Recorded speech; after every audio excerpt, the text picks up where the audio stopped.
Hello everyone and a very warm welcome on this channel. This is Ayushi Pandey, your chemistry educator on this channel. और आज हम start करने जा रहे हैं alcohols, phenols and ethers organic chemistry का a very high weightage topic और बहुत ही इजी होने वाला है.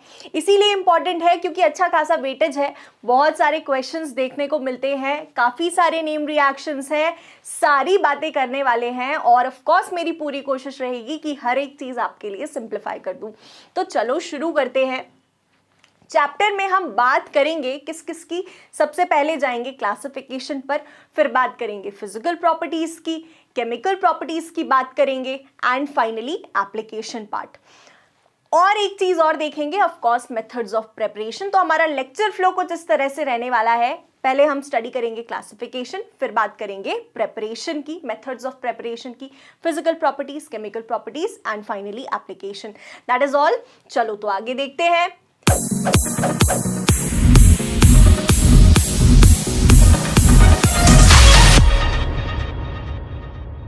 क्या होते हैं अल्कोहल्स?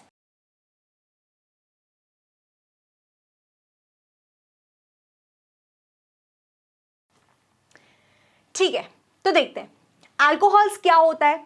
जब OH ग्रुप अटैच्ड है एलिफेटिक कार्बन चेन से. एलिफेटिक कार्बन चेन क्या होती है? स्ट्रेट चेन या ब्रांच चेन भी हो सकती है, बट अगर सिंपली हम एलिफेटिक कार्बन चेन की बात करें तो ये एक सिंपल एलिफेटिक कार्बन चेन है. इसमें अगर OH ग्रुप अटैच्ड है तो ये बन जाता है अल्कोहल. हमेशा मैं आपको स्केलेटन से समझाती हूँ क्योंकि वैलेंसी सेटिस्फाई करना आपको आता है.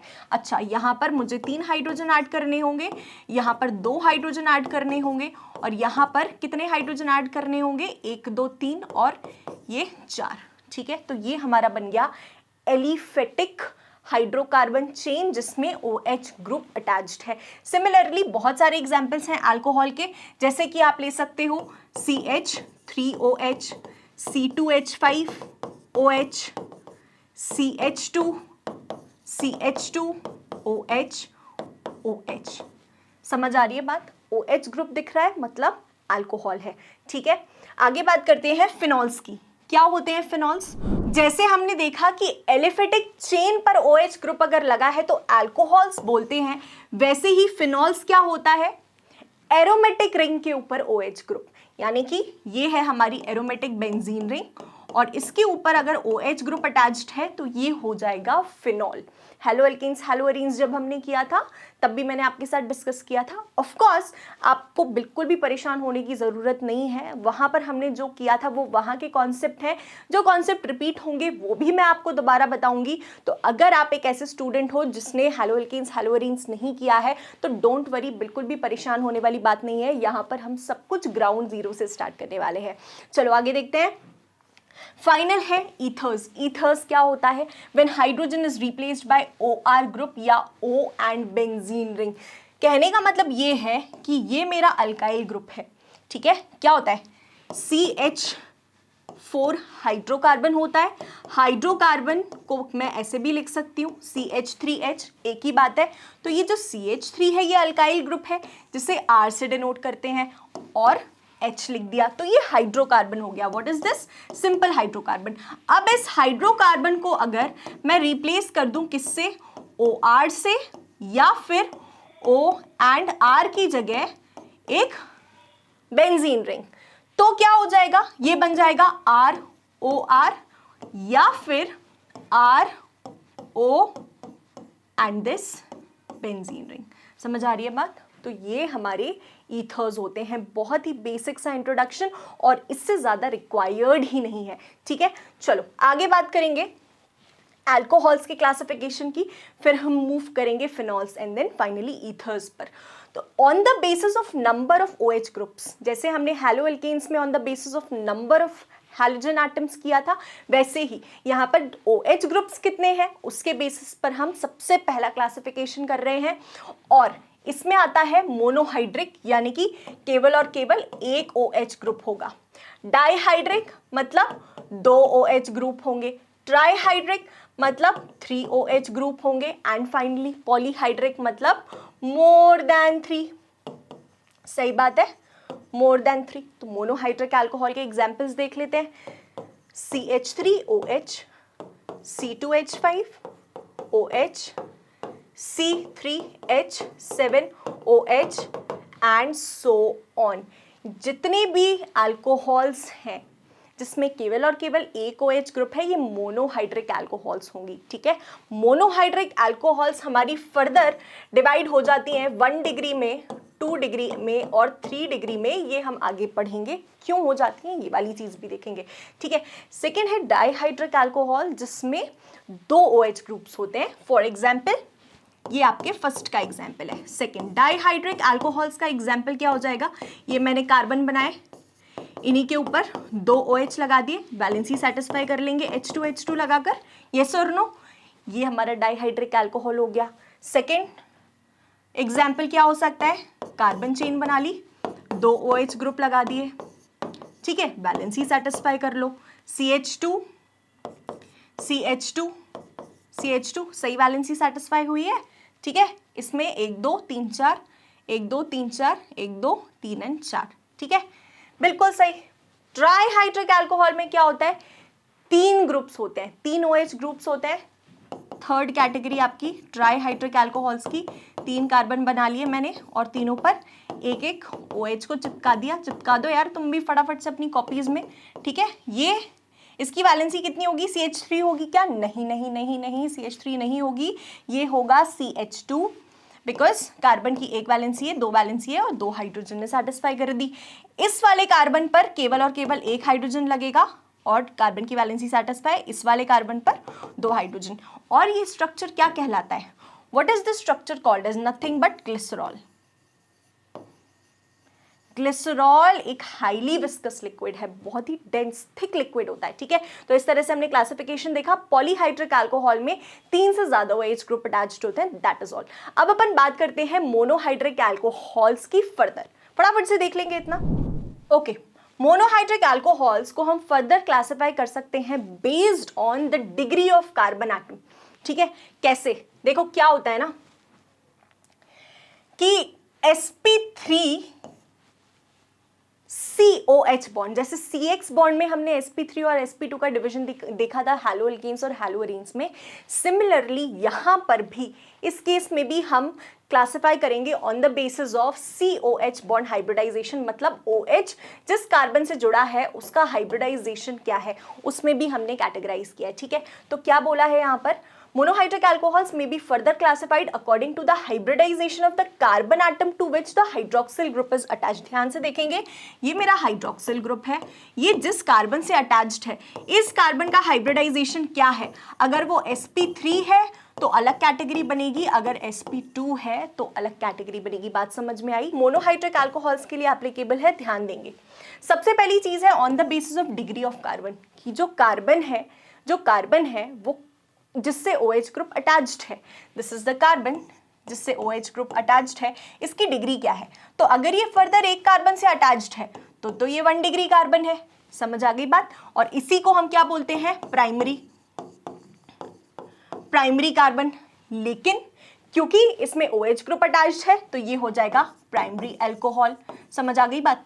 ओके, ये तो फर्स्ट चीज हो गई। सेकेंड चीज क्या हो गई, जो OH ग्रुप है ये एक ऐसे कार्बन से जुड़ा है जो फर्दर 2 और कार्बन से जुड़ा है, तो ये क्या हो जाएगा, ये वाला कार्बन 2 डिग्री कहलाएगा, यस और नो।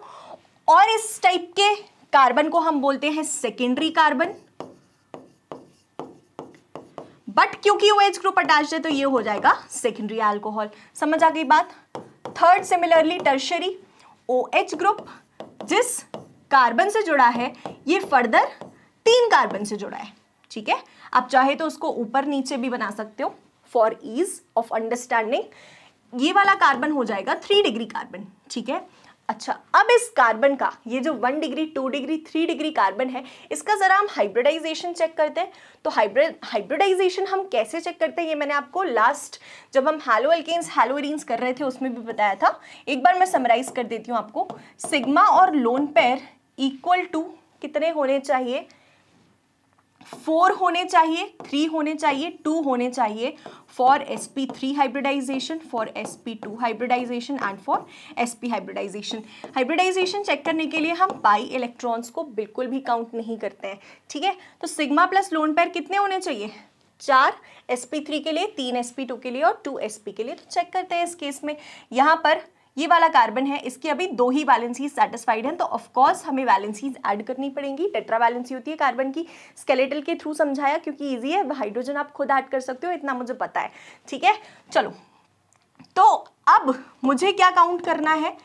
हाइब्रिडाइजेशन पता करना है। तो इस वाले कार्बन के कितने सिग्मा बॉन्ड्स हैं? 1 2 3 और 4 सिग्मा बॉन्ड्स हैं। लोन पेयर एक भी दिख रही है? नहीं। कहाँ से होगी? क्योंकि ऑक्टेट कंप्लीट है, टेट्रावैलेंसी सेटिस्फाइड है, तो कहाँ से होगी? ठीक है, 4, यानी कि ये वाला जो कार्बन है ये sp3 हाइब्रिडाइज्ड है। सिमिलरली इसके लिए भी चेक करेंगे, 3 वैलेंसी सेटिस्फाइड, 1 हाइड्रोजन ऐड करना है। अब चेक करो जरा, 1 2 3 और 4 सिग्मा है, मतलब ये कार्बन भी sp3 हाइब्रिडाइज्ड है। सिमिलरली ये वाला कार्बन 1 2 3 4 ही दिख रही हैं, तो ये वाला कार्बन भी sp3 हाइब्रिडाइज्ड है, इसमें एक्स्ट्रा हाइड्रोजन ऐड करने की नीड ही नहीं है। समझ आ गई बात? तो on the basis of degree of carbon primary alcohol देख लिया, सेकेंडरी अल्कोहल देख लिया, टर्शियरी अल्कोहल देख लिया। 2 और कैटेगरीज होती हैं, एक है अलाइलिक अल्कोहल और एक है बेंजाइलिक अल्कोहल। तो अलाइलिक अल्कोहल समझने से पहले हमें समझना पड़ेगा कि अलाइलिक कार्बन क्या होता है। अलाइलिक कार्बन एक ऐसा कार्बन होता है जो फर्दर एक कार्बन कार्बन डबल बॉन्ड से अटैच्ड है, ठीक है। और अलाइलिक अल्कोहल बनाना है तो OH ग्रुप लगा दो, यानी कि अगर एलाइलिक अल्कोहल को डिफाइन करना है तो क्या बोलेंगे? OH ग्रुप एक ऐसे कार्बन से जुड़ा हो जो फर्दर डबली बॉन्डेड कार्बन से जुड़ा हो, तो ये होगा अलाइलिक अल्कोहल। अब किस कार्बन का हाइब्रिडाइजेशन चेक करना है? इस कार्बन का जिससे OH ग्रुप अटैच्ड है। अल्कोहल्स के बारे में पढ़ रहे हैं, मतलब OH ग्रुप को ही हीरो रखना है, किंग रखना है, ठीक है। तो OH जिस कार्बन से जुड़ा है उसका हाइब्रिडाइजेशन चेक करना है। ऑफ कोर्स हम वैलेंसी सेटिस्फाई करने के लिए हाइड्रोजन ऐड करेंगे। अब देखो 1 2 3 4 सिग्मा, 0 लोन पेयर, मतलब इसका sp3 हाइब्रिडाइजेशन होगा। सिमिलरली बात आती है बेंजाइलिक अल्कोहल्स की। अब बेंजाइलिक अल्कोहल्स क्या होते हैं? OH ग्रुप एक ऐसे कार्बन से जुड़ा है जो फर्दर एक बेंजीन रिंग से जुड़ा है। बेंजाइलिक रेफरेंस समझो, बेंजाइलिक बेंजीन रिंग, समझ आ रही है बात? तो ये जो होता है ये होता है बेंजाइलिक अल्कोहल। आप वैलेंसी सेटिस्फाई कर दो, देख लो क्या करना है इसमें। 2 हाइड्रोजन ऐड करने होंगे तब जा करके वैलेंसी सेटिस्फाई हो जाएगी, ठीक है। So such alcohols are called as benzylic alcohols, ठीक है। अब इसका हाइब्रिडाइजेशन चेक करेंगे तो 2 हाइड्रोजन है, यानी कि 2 सिग्मा बॉन्ड है। इसको चाहे तो आप ओपन करके भी लिख सकते हो, मैं ओपन करके नहीं लिखती हूँ क्योंकि मैं अब इतना समझती हूँ कि इस पॉइंट पर आपको ये चीज़ें आती हैं, ठीक है। 2 हाइड्रोजन है तो पहला सिग्मा, दूसरा सिग्मा, तीसरा सिग्मा, चौथा सिग्मा, 4 सिग्मा हो गए, मतलब sp3 हाइब्रिडाइजेशन। तो हमने जितने भी स्ट्रक्चर्स इसमें देखे हैं, जिस कार्बन पर OH लगा हुआ है उसका हाइब्रिडाइजेशन कितना आया है? sp3 आया है। एंड देयरफॉर ये सभी किस कैटेगरी में आते हैं? sp3COH बॉन्ड कैटेगरी में, ठीक है। अब बात करते हैं sp2 की। तो ऐसे कंपाउंड्स जिसमें OH ग्रुप एक ऐसे कार्बन से जुड़ा है जिसका हाइब्रिडाइजेशन कितना है? sp2, ठीक है। और इसका एग्जाम्पल है विनाइलिक अल्कोहल। क्या एग्जाम्पल है? Vinylic alcohol. अब विनाइलिक अल्कोहल क्या होता है? विनाइलिक अल्कोहल वो होता है जिससे OH ग्रुप ऐसे कार्बन से अटैच्ड हो जो खुद कार्बन कार्बन डबल बॉन्ड बना रहा हो, ठीक है। अब इस कार्बन का हम हाइब्रिडाइजेशन चेक करेंगे जिससे OH ग्रुप अटैच्ड है। 3 सिग्मा ऑलरेडी है, एक और लगाना है। लगाना है कि नहीं लगाना है? अरे लगाना है कि नहीं लगाना है, ठीक है। तो पहला सिग्मा, दूसरा सिग्मा, सेकेंड वाला पाई होता है, सेकेंड वाला काउंट नहीं करेंगे, ठीक है। पहला सिग्मा, दूसरा सिग्मा, तीसरा सिग्मा, 3 सिग्मा, 0 लोन पेयर, यानी कि sp2। इस कार्बन का जो हाइब्रिडाइजेशन है sp2 है। और ऐसी अल्कोहल्स को हम क्या बोलते हैं? विनाइलिक। इसको आप चाहे तो फर्दर एलैबोरेट करके कैसे लिख सकते हो? वैलेंसी सेटिस्फाई कर सकते हो। इसका कितना होगा? CH2, यहाँ पर CH एंड OH, ये आपका बन गया विनाइलिक अल्कोहल। फटाफट से नोट डाउन कर लेंगे। अब हम बात करते हैं क्लासिफिकेशन ऑफ ईथर की। अल्कोहल का क्लासिफिकेशन डन। अब ईथर के क्लासिफिकेशन की बात करते हैं। तो देखो ईथर जो है वो डिवाइडेड है सिमेट्रिकल ईथर में। सिमेट्रिकल में और अनसिमेट्रिकल में। अब सिमेट्री मतलब क्या होता है? बैलेंस्ड, दोनों तरफ बैलेंस्ड, और अनसिमेट्रिकल मतलब एक तरफ ज्यादा एक तरफ कम। ग्रुप्स के टर्म्स में बात करें तो ग्रुप सेम रहेंगे सिमेट्रिकल के केस में, और अनसिमेट्रिकल के केस में either side of the ether functional groups different रहेंगे। अब मैम क्या बोल रहे हो, कुछ भी समझ नहीं आ रहा, आ जाओ देख लेते हैं। तो देखो सिमेट्रिकल के केस में, अच्छा ईथर जो फंक्शनल ग्रुप है उसको हम O से डिनोट करते हैं, सिर्फ और सिर्फ O से। जैसे अल्कोहल को हम OH से डिनोट करते हैं, यहाँ पर ईथर को हम सिर्फ O से डिनोट करते हैं। बात समझ आ रही है इतनी? सिमेट्रिकल के केस में ये O हमारा ईथर है, आइदर साइड में सेम ग्रुप्स होंगे, तो मान लो R लगा दिया मैंने, ठीक है, सेम ग्रुप, ये हो गया सिमेट्रिकल ईथर। अनसिमेट्रिकल ईथर के केस में क्या होगा? ये O है, एक तरफ R है, तो एक तरफ क्या हो जाएगा? R डैश हो जाएगा। ये है हमारा क्या? Unsymmetrical ether. अब ग्रुप्स रियलिटी में देख लो जरा, R क्या होता है? CH3, यस और no? O CH3 methyl group, या फिर C2H5 O C2H5 and so on. ये सब क्या बनाते हैं? सिमेट्रिकल ईथर, जिसमें ईथर फंक्शनल ग्रुप के आइदर साइड में कैसे ग्रुप्स लगे हैं? सेम ग्रुप्स लगे हैं। इसको देख लेते हैं, एक तरफ मैंने मिथाइल लगाया है ईथर फंक्शनल ग्रुप, और एक तरफ C2H5 कर दिया, ठीक है, या फिर एक तरफ C2H5 कर दिया, एक तरफ O, एक तरफ C3H7 कर दिया। तो ये ईथर जिनमें either of the side of ether functional group क्या लगे हैं? अलग अलग ग्रुप्स लगे हैं, उसको हम अनसिमेट्रिकल ईथर बोलेंगे। ईथर का सिर्फ और सिर्फ इतना सा क्लासिफिकेशन है, symmetrical and unsymmetrical, that is all. तो हमने आज के लेक्चर में क्या देखा? इंट्रोडक्शन देखा और क्लासिफिकेशन देखा अल्कोहल्स का और ईथर्स का। फिनॉल्स का क्लासिफिकेशन हमें नहीं पढ़ना है।